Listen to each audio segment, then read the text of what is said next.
Assalamualaikum dear students, welcome to the platform of Nan Academy. I am your host Mohammad Zulqarnain. तो students आज के इस video के अंदर हम फर्स्ट ईयर बायोलॉजी जो हमारी न्यू बुक है इसके चैप्टर नंबर 4 बायोमोलिक्यूल्स बच्चों इसमें हम इंपॉर्टेंस ऑफ वाटर का थर्ड लेक्चर स्टार्ट करेंगे। बच्चों फर्स्ट लेक्चर के अंदर हमने इंपॉर्टेंस ऑफ वाटर का इंट्रोडक्शन और इसकी फर्स्ट प्रॉपर्टी जिसका टाइटल है सॉल्वेंट प्रॉपर्टीज इसको हमने स्टडी किया। सेकंड लेक्चर के अंदर बच्चों हमने वाटर की three properties hydrophobic exclusion, heat capacity, heat of vaporization को स्टडी किया। आज हम बच्चों वाटर की रिमेनिंग थ्री प्रॉपर्टीज को स्टडी करेंगे। तो आए बच्चों हम वाटर की फर्स्ट प्रॉपर्टी कोहेजन को स्टार्ट करते हैं। बच्चों वाटर की जो फिफ्थ प्रॉपर्टी है जिसको हमने स्टडी करना है this is the cohesion. Cohesion का मतलब क्या होता है बच्चों? कोहेजन बहुत आसान है। एक ही तरह के मॉलिक्यूल्स के दरमियान जो अट्रैक्टिव फोर्सेज होती हैं इनको हम कोहेजन का नाम देते हैं। मेरे से दोबारा रिपीट करें, एक ही तरह के मॉलिक्यूल्स के दरमियान अट्रैक्टिव फोर्सेस को हम कोहेजन का नाम देते हैं। Attraction between same types of molecules are called cohesion. बच्चों कोहेजन के अलावा एक और लफ्ज होता है जिसको हम कहते हैं एडहेजन। एडहेजन का मतलब होता है बच्चों मुख्तलिफ तरह के मॉलिक्यूल्स के दरमियान attractive forces. Attractive forces between different types of molecules are called adhesion. बच्चों पानी के मॉलिक्यूल्स के दरमियान आपको पता है कि हाइड्रोजन बॉन्डिंग होती है जो कि पानी के मॉलिक्यूल्स को आपस में जोड़ के रखती है। तो असल में बच्चों उसी हाइड्रोजन बॉन्डिंग को यहाँ पे हमें खास नाम दे रहे हैं जिसे हम कोहेजन कहते हैं। इस तरह बच्चों फर्ज करें कि अगर पानी जो है इसकी किसी और चीज के साथ, मिसाल के तौर पर मैं एथेनॉल ले लेता हूँ C2H5OH, इसके दरमियान जो अट्रैक्टिव फोर्सेज होंगी बच्चों ये क्या होंगी? एडहेजन होंगी, क्योंकि पानी एक अलग मॉलिक्यूल है, एथेनॉल क्या है? एक अलग मॉलिक्यूल है। तो होपफुली आपको यहाँ तक चीजें जो है वो क्लियर हो गई होंगी। बच्चों आए हम इसकी बुक से डेफिनेशन को रीड करते हैं। हम सबसे पहले डेफिनेशन की हेडिंग देंगे, फिर आप देखेंगे कि hydrogen bonds among water molecules enable them to stick together. तो पानी के मॉलिक्यूल्स के दरमियान जो हाइड्रोजन बॉन्ड्स होते हैं वो इन्हें इस काबिल बनाते हैं कि वो आपस में जुड़े रहें। दिस टाइप ऑफ अट्रैक्शन, ये जो अट्रैक्शन की किस्म है between same types of molecules, एक ही तरह के मॉलिक्यूल्स के दरमियान, इसे हम बच्चों कोहेजन का नाम देते हैं। अब बच्चों जो कोहेजन की सिग्निफिकेंस है इसको हमारी बुक के अंदर दो पॉइंट्स में एक्सप्लेन किया हुआ है। एक है transport of water in plants और एक है सरफेस टेंशन। बच्चों पौधे के अंदर पानी किस तरह से ट्रांसपोर्ट होता है हम इसको स्टडी करेंगे। फिर हम वाटर की एक इंपॉर्टेंट प्रॉपर्टी जिसका नाम है सरफेस टेंशन, इसको हम देखेंगे। तो बच्चों आए हम सबसे पहले transport of water in plants को स्टडी करते हैं। बच्चों ट्रांसपोर्ट ऑफ वाटर को स्टडी करने से पहले मैं आप लोगों को लीफ का बुनियादी सा स्ट्रक्चर थोड़ा सा समझा देता हूँ। बच्चों आप लोगों के सामने एक पत्ता है जो कि शो हो रहा है। बच्चों आपने पत्ता आमतौर पर इस तरह देखा होगा, लेकिन बच्चों आप लोगों ने मैट्रिक में इसका डिटेल स्ट्रक्चर भी पढ़ा। बच्चों जो पत्ते की नीचे वाली तह होती है ना उसको हम लोअर एपिडर्मिस का नाम देते हैं। किसका नाम देते हैं बच्चों? लोअर एपिडर्मिस का। अब बच्चों लोअर एपिडर्मिस के दरमियान में कुछ बच्चों फलीनुमा सेल्स होते हैं, बीन शेप सेल्स होते हैं, इनको हम गार्ड सेल्स कहते हैं। इन गार्ड सेल्स के दरमियान बच्चों एक सुराख होता है, इस सुराख को हम स्ट्रोमेटा का नाम देते हैं। इसके बाद लोअर एपिडर्मिस के अंदर बच्चों खास तरह के सेल्स होते हैं ग्रीन कलर के, जिनको हम मेसोफिल सेल्स कहते हैं। मेसोफिल सेल्स के हवाले से बच्चों बखूबी वाकिफ हैं कि खास तरह के सेल्स हैं जो कि फोटोसिंथेसिस करवाते हैं। ठीक है, इसके बाद बच्चों पत्ते के दरमियान में जो आपको डंडी नजर आती है ये जाइलम होती है, और जाइलम आपको पता है कि पौधे के अंदर वो ट्यूब है जो कि पौधे के अंदर पानी की ट्रांसपोर्ट करती है। अब बच्चों जो जाइलम है ये जाइलम तने के अंदर भी मौजूद होती है और जड़ों के अंदर भी मौजूद होती है। अब बच्चों पौधा जो है वो अपनी जड़ों के जरिए पानी को जज़ब करता है और वो उस पानी को अपनी जड़ों के जरिए इस तने के अंदर लेके आता है, तने से फिर बच्चों पत्ते के अंदर लेके आता है। अब बच्चों हमने ये देखना है कि पौधा जो है पानी को किस तरह से ट्रांसपोर्ट करता है। क्या पौधे की जड़ों में कोई मोटर लगी हुई है, कोई पंप लगी हुई है जो पानी को इतना ऊपर भेज देती है? बच्चों बिल्कुल भी नहीं। बच्चों यहाँ पे एक फोर्स एक्सर्ट होती है जिसको हम ट्रांसपायरेशन पुल कहते हैं। क्या कहते हैं बच्चों? ट्रांसपायरेशन पुल। इसको आप अपनी मैट्रिक के अंदर पढ़कर आए हैं, मैं इसको थोड़ा सा आपके लिए दोबारा एक्सप्लेन कर देता हूँ। बच्चों होता क्या है कि यहाँ से पानी बच्चों यहाँ पे आपको पता है कि फोटोसिंथेसिस के लिए मेसोफिल सेल्स को कार्बन डाइऑक्साइड चाहिए होता है और वाटर चाहिए होता है। कार्बन डाइऑक्साइड और वाटर को सूरज की रोशनी और क्लोरोफिल की मौजूदगी में वो ग्लूकोज और साथ ऑक्सीजन में कन्वर्ट करती है। ठीक है, अब बच्चों की जो रिएक्शन है फोटोसिंथेसिस के अंदर हो रहा होता है। अब बच्चों फोटोसिंथेसिस में हो रहा होता है, फोटोसिंथेसिस कहाँ पे होती है? मेसोफिल सेल्स में। तो बच्चों मेसोफिल सेल्स के लिए जो कार्बन डाइऑक्साइड है ये तो माहौल से आ जाती है और पानी जो है बच्चों वो जाइलम से आ जाता है। अब बच्चों ये जो मेसोफिल सेल्स के दरमियान पानी मौजूद है, सूरज की रोशनी की मौजूदगी में इसमें से पानी जो है बच्चों वो खराद बन के इसी स्ट्रोमेटा के जरिए उड़ जाता है। इस अमल को हम ट्रांसपायरेशन का नाम देते हैं। अब वो जो होता क्या है कि मेसोफिल सेल्स के दरमियान पानी की कमी हो जाती है, जिसकी वजह से बच्चों यहाँ पे पानी ज्यादा, यहाँ पे पानी कम है, तो पानी खुद ब खुद ज्यादा कंसंट्रेशन से कम कंसंट्रेशन की तरफ मूव करना शुरू करता है। अब बच्चों पानी जब यहां से यहां मूव करता है तो बच्चों जब पानी का एक मॉलिक्यूल मूव करेगा तो वो एक मॉलिक्यूल कोहेजन के जरिए, हाइड्रोजन बॉन्डिंग के जरिए दूसरे मॉलिक्यूल के साथ जुड़ा हुआ है। जब बच्चों वो दूसरे को भी खींचेगा, दूसरा आगे से तीसरे के साथ जुड़ा हुआ है वो तीसरे को खींचेगा। बच्चों इस तरह पानी के जितने भी मॉलिक्यूल्स हैं जो कि जाइलम वेसल ऑफ लीफ के अंदर मौजूद हैं, फिर बच्चों जो मेन जो पौधे का तना है इसके अंदर जो जाइलम के अंदर जो पानी के मॉलिक्यूल्स मौजूद हैं, और फिर बच्चों ये आगे से जो रूट्स के अंदर जो जाइलम है वहां भी जुड़े हुए हैं, वहां पे जो वाटर के मॉलिक्यूल्स हैं बच्चों, जो पुलिंग फोर्स है ये लीव से स्टेम, स्टेम से फिर आगे रूट्स तक जाएगी। और बच्चों यही पुलिंग फोर्स जो है ये इस वाटर को ग्रेविटी के अगेंस्ट पौधे के अंदर ऊपर की तरफ मूव करवाती है। बच्चों मैं इसको दोबारा रिपीट कर रहा हूं, पुलिंग फोर्स कैसे जनरेट होती है। यहाँ पे मेसोफिल सेल्स के दरमियान जो खाली जगह आपको नजर आ रही है, यहाँ से यहाँ पे पानी मौजूद होता है। अब सूरज की रोशनी की मौजूदगी में जो पानी है बुखारात बनकर उड़ जाता है, जिससे हम लोग ट्रांसपायरेशन कहते हैं। अब बच्चों यहाँ पे पानी उड़ने की वजह से यहाँ पे पानी की कमी हो जाती है, जिसकी वजह से जाइलम से पानी बाहर की तरफ मूव करता है। जब बच्चों जाइलम से पानी बाहर की तरफ मूव करेगा तो वो पानी का एक मॉलिक्यूल जब मूव करेगा तो वो आगे दूसरे को भी खींचेगा, तीसरे को भी खींचेगा, चौथे को भी खींचेगा। तो ये पुलिंग फोर्स जनरेट होगी जो कि पानी के मॉलिक्यूल्स को बच्चों पत्ते के अंदर से, ठीक है, फिर स्टेम के अंदर से और फिर रूट्स के अंदर से पानी के मॉलिक्यूल्स को ग्रेविटी के अगेंस्ट ऊपर खींच लेगी। तो बच्चों होपफुली आपको समझ आ गया होगा। बच्चों हम इसकी थ्योरी को जो है वो रीड कर लेते हैं। मतलब यहाँ पे देखें, plants depend on cohesion among water molecules for the transport of water and nutrients from roots to leaves. बच्चों ध्यान में रखें, पौधा जो है पानी के अंदर बहुत सारी नमकियात को हल करके जो है वो इनटेक करता है। तो आपने इस चीज को ध्यान में रखना है। पौधा जो है उसके अंदर बहुत सारी नमकियात, जैसे कि बच्चों नाइट्रेट्स हो गया, इस तरह बहुत सारे दूसरे आइंस हो गए जो कि पौधे के लिए जरूरी होती हैं, पौधा उन्हें पानी के अंदर डिसॉल्व करके अपनी जड़ों के जरिए लेता है। तो पानी और न्यूट्रिएंट्स को बच्चों जड़ों से पत्तों तक पहुंचाने के लिए जो प्लांट है वो पानी के मॉलिक्यूल्स के दरमियान जो कोहेजन फोर्सेस हैं वो उन पर डिपेंडेंट है। अगर बच्चों पानी के मॉलिक्यूल्स के दरमियान कोहेजन फोर्सेस ना होती, सिर्फ एक पानी का मॉलिक्यूल ट्रांसपायरेशन के जरिए मूव करता, वो आगे दूसरे को खींचता ही ना, क्योंकि वो दूसरे मॉलिक्यूल के साथ जुड़ा ही नहीं हुआ। बच्चों बिल्कुल इसी तरह जिस तरह एक जंजीर की एक कड़ी दूसरे के साथ जुड़ी हुई है, दूसरी तीसरे के साथ, तीसरी चौथे के साथ। आप जंजीर की एक कड़ी को खींचेंगे, सिर्फ एक हिस्से को खींचेंगे तो वो सारी जंजीर को ही खींचेगी। बिल्कुल इसी तरह से यहाँ पे काम हो रहा होता है। अब the evaporation of water from a leaf, बच्चों एक पत्ते से पानी का बुखारात बनकर उड़ जाना, exerts the pulling force on water. बच्चों ये पानी पर एक खींचने की कुव्वत लगाता है with in the xylem vessels of the leaf. पत्ते के अंदर जो जाइलम की वेसल हैं, जो जाइलम की नालियां होती हैं, उनमें मौजूद जो पानी उस पर एक पुलिंग फोर्स लगाता है। लेकिन बच्चों कोहेजन की वजह से जो पुलिंग फोर्स है ये आगे ट्रांसफर हो जाती है जाइलम वेसल ऑफ स्टेम और फिर हत्ता के रूट्स के अंदर जो जाइलम है वहां पर भी। तो आगे देखें, बिकॉज ऑफ दिस कोहेजन, बच्चों कोहेजन की वजह से the force is relate through xylem vessel. ये जो फोर्स है बच्चों, ये जाइलम वेसल्स को मुंतकिल कर दी जाती है ऑल द वे, तमाम रास्ते जहां पे जाइलम वेसल मौजूद है, डाउन टू द रूट्स, जड़ों तक। एज अ रिजल्ट, जिसके नतीजे में water rises against the force of gravity, पानी जो है वो जमीन की जो कशिश की कुव्वत है जिसे हम ग्रेविटी कहते हैं उसके खिलाफ, जमीन की कशिश की कुव्वत पानी को नीचे खींचती है, लेकिन पानी उसके अगेंस्ट ऊपर की तरफ जो है वो मूव करता है। तो होपफुली बच्चों आप लोगों को ये चीज समझ में आ गई होगी। बच्चों आप लोग यहाँ पे मजीद अच्छे तरीके से देख सकते हैं कि किस तरह से रूट्स के अंदर से पानी जो है वो यहाँ पे, ठीक है, स्टेम के अंदर आता है, स्टेम से फिर लीव्स के अंदर आता है। ठीक है, यहाँ पे पानी के मॉलिक्यूल्स के दरमियान जो है बच्चों वो कोहेजन फोर्सेस जो है वो मौजूद होते हैं। बच्चों यहाँ पे आप एक और लफ्ज देख सकते हैं, एडहेजन। एडहेजन क्या होती है बच्चों, मैं आपको नीचे से दिखा देता हूँ। यहाँ पे आप देखेंगे पानी के मॉलिक्यूल्स के आपस में जो फोर्सेज है ये कोहेजन है, जबकि पानी के मॉलिक्यूल्स की बच्चों ये जो पौधे, जो जाइलम वेसल की दीवार है ना बच्चों, जो पौधे के अंदर जाइलम वेसल की दीवार है बच्चों, जो दीवार है इसकी जो सेल वॉल है, बाहर वाली लेयर सेल वॉल जो कि सेलुलोज से मिलकर बनी होती है, तो वो जो असल में पानी और सेलुलोज के दरमियान जो अट्रैक्टिव फोर्सेज होती है इसको हम एडहेजन का नाम देते हैं। तो होपफुली बच्चों आपको ये भी समझ में आ गया होगा। अब बच्चों पानी जो है अगली प्रॉपर्टी वाटर की जो कि कोहेजन की वजह से होती है बच्चों, इसको हम नाम देते हैं सरफेस टेंशन। बच्चों सरफेस टेंशन को उर्दू में हम सतही तनाव कहते हैं। इसकी फिजिक्स के अंदर खास वैल्यू होती है 0.072 न्यूटन पर मीटर। आप इसको लिख भी सकते हैं 0.072 न्यूटन पर मीटर इसकी वैल्यू होती है। बच्चों होता क्या है, आप ये समझेंगे पानी के ऊपर एक बारीक सी रबड़ की झिल्ली होती है। ठीक है, बारीक सी रबड़ की झिल्ली होती है जो कि पानी की सतह के ऊपर मौजूद होती है।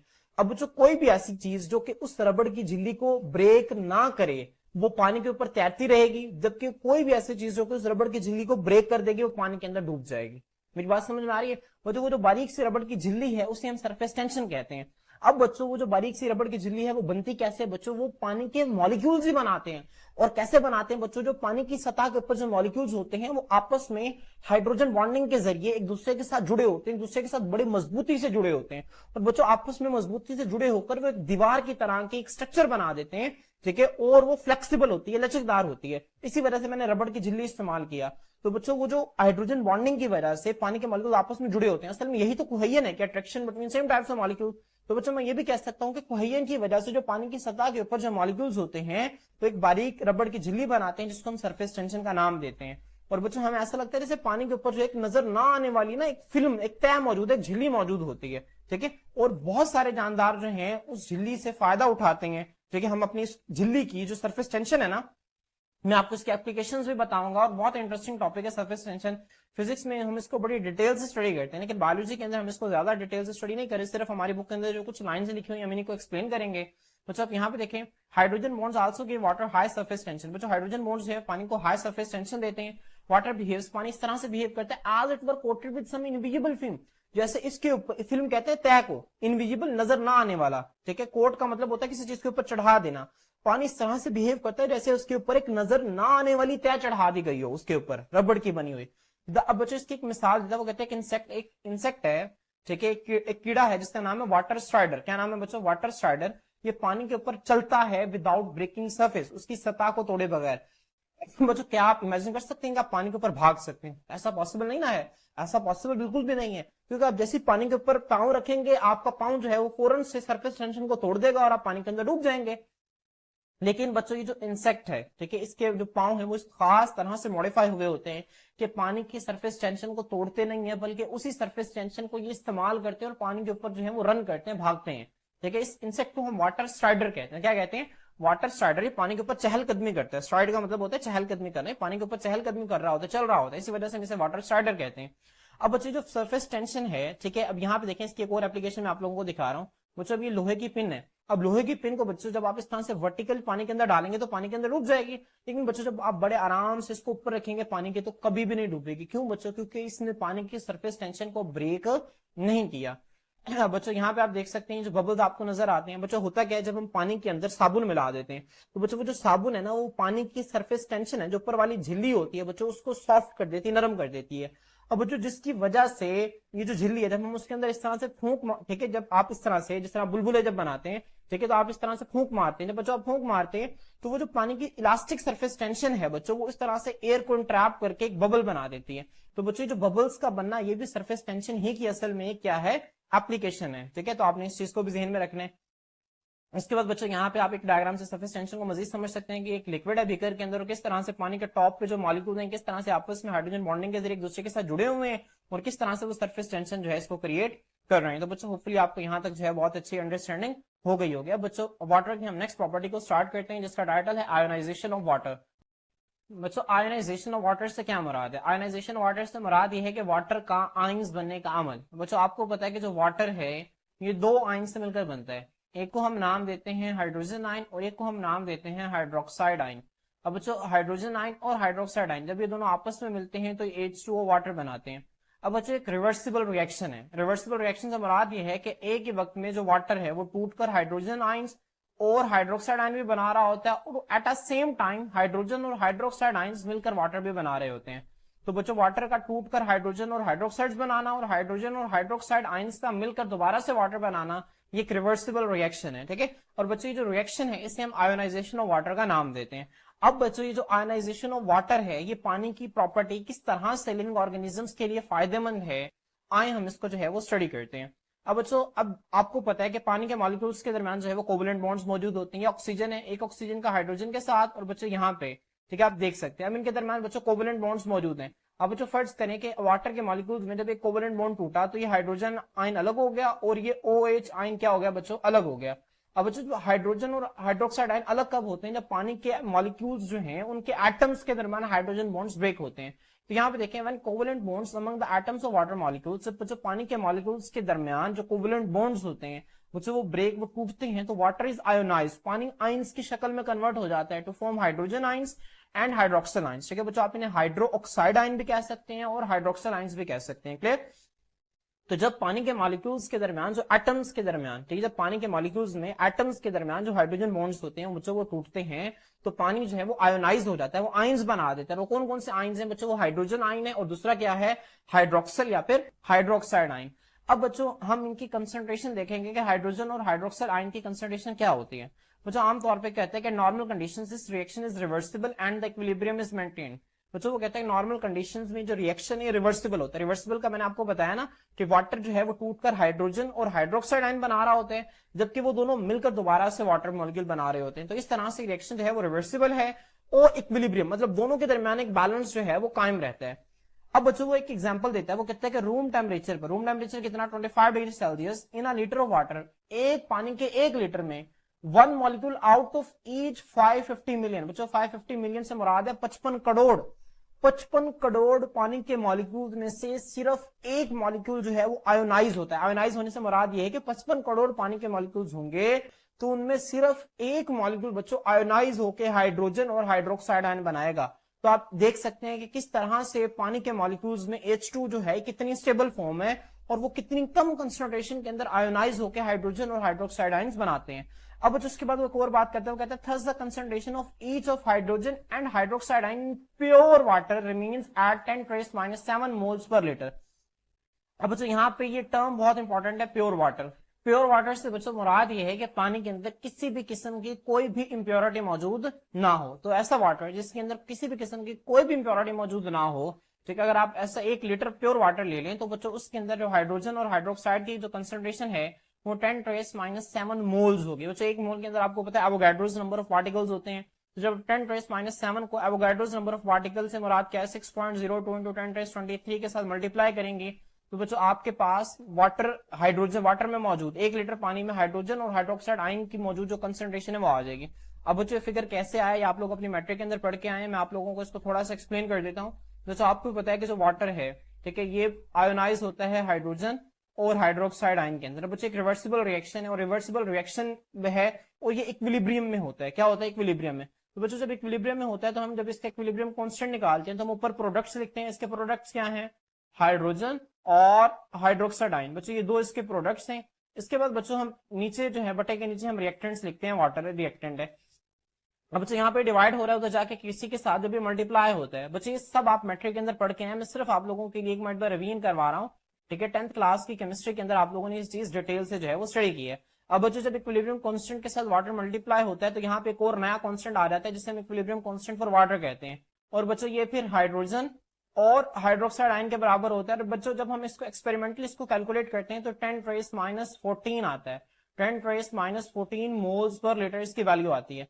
अब बच्चों वो कहता है कि एक पानी का मॉलिक्यूल है ना जो वो जब टूटता है तो वो एक हाइड्रोजन आयन बनाता है, एक हाइड्रोक्साइड आयन बनाता है। इसका मतलब ये है कि पानी के अंदर हाइड्रोजन और हाइड्रोक्साइड आयन की बच्चों कंसंट्रेशन क्या है? बराबर है। तो बच्चों जब दोनों की कंसंट्रेशन बराबर है तो यहाँ पे हम हाइड्रोक्साइड आयन की जगह पे हाइड्रोजन आयन लिख सकते हैं। बच्चों बिल्कुल लिख सकते हैं। तो हम KW जब आप इस तरह से लिखते हैं, ठीक है, हाइड्रोजन आयन, और बच्चों जब आप दूसरा भी यहाँ पे हाइड्रोजन आयन लिखेंगे तो क्या बन जाएगा बच्चों? ये बन जाएगा हाइड्रोजन आयन का स्क्वायर। और KW की वैल्यू क्या थी? 10⁻⁻14। जब बच्चों यहाँ पे हाइड्रोजन आयन का क्या आ जाएगा? स्क्वायर। जब बच्चों आप इसका स्क्वायर रूट लेंगे तो बच्चों यहाँ पे आपको हाइड्रोजन आयन की कंसंट्रेशन आ जाएगी कि जो हाइड्रोजन आयन है, अब यहाँ पे बच्चों जब स्क्वायर रूट कैंसिल होगा तो हाइड्रोजन आयन की कंसंट्रेशन आ जाएगी 10⁻⁷ मोल्स पर लीटर, ठीक है। अब बच्चों अब चूंकि पानी के अंदर हाइड्रोजन और हाइड्रोक्साइड आयन की कंसंट्रेशन बराबर है तो जो हाइड्रोजन आयन की कंसंट्रेशन है वही हाइड्रोक्साइड आयन की कंसंट्रेशन है। तो बच्चों हाइड्रोक्साइड आयन की कंसंट्रेशन भी कितनी होगी? 10⁻⁷ मोल पर लीटर।